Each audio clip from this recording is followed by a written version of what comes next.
Have some fun, experiment, try different things in the areas that appeal to you. And slowly, you're going to develop different kinds of skills and ideas that you can combine into your own business, into your own book, or whatever it is.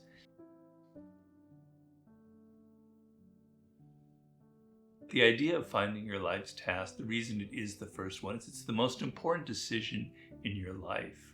All of your happiness, all of your sense of fulfillment, everything that you get that you really want in life comes from making this choice. And so a lot of people do this wrong. They think that what is most important is getting attention, getting a lot of recognition, getting a lot of followers on Instagram, or they think it's about making a lot of money very quickly. They're in a hurry before the age of 30 to become a multimillionaire, etc. And these are recipes for having burnout, for finding yourself in a career that you never intended to go into, and then you're 32 and you're 33 and you go, man, this is boring the shit out of me. It has no relation to me personally. And then you get distracted and you get into other bad habits and drugs or whatever, etc. And your life can spiral downward. So the key in life is to choose as early as possible. It's never too late because, as I've written about and you'll find out in the book, I didn't discover my life's task until I was essentially 37, which isn't too young, that's pretty old in life. I mean, I had an inkling, which was I was meant to be a writer. But the specific way of writing turned into my first books. It took me years of pain, of wandering, of experimenting. So it can happen later in life, and that's okay. But the earlier you go through this process, the better. And basically what I'm trying to get you to do is connect to who you are, connect to yourself. Because a lot of people, I get this a lot of time, people will come to me and they say, Robert, I read your chapter in Mastery on Discovering Your Life's Task, but I don't understand, I have no clue what mine is. It's very vague to me. How do I find it? Well, the first step is connecting to who you are. A lot of us are very distant from ourselves. We're so used to being, to listening to other people. We're such conformists. We've spent so much time on social media, or so much time we hear our parents or our friends telling us what's cool, what's right, what's the best thing, that we have no idea who we are, what we love, what makes us happy, what gives us a sense of fulfillment. We've grown distant from it. It's like we're a stranger to ourselves. So you have to go through a process of kind of rediscovery, of getting reacquainted with who you are and what you love in life.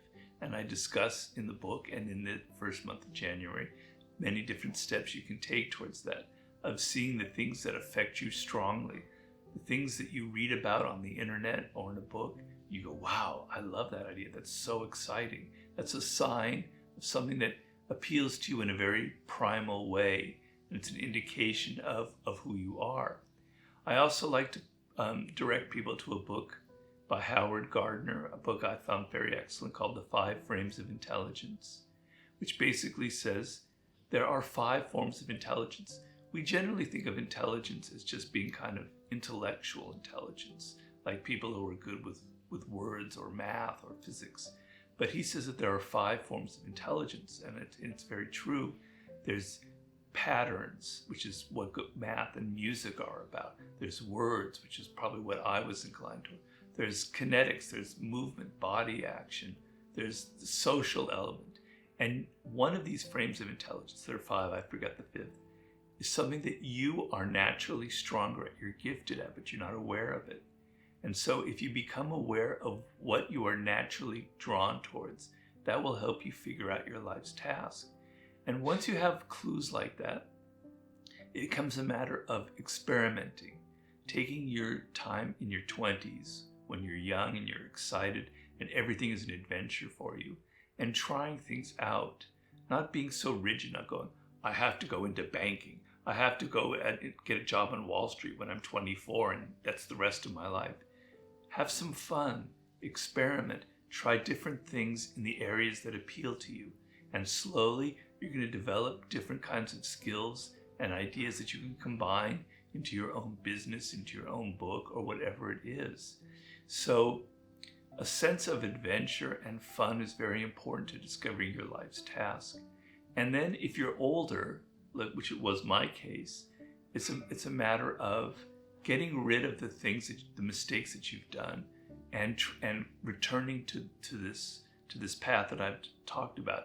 But let's say you're 40 years old and you went into a career in law and it's not working out for you. It's not a matter of quitting your law career and becoming a musician, etc. It's finding a way to combine the things that you've already learned in this career that wasn't suited to you and direct it more in towards the things that you really, really love.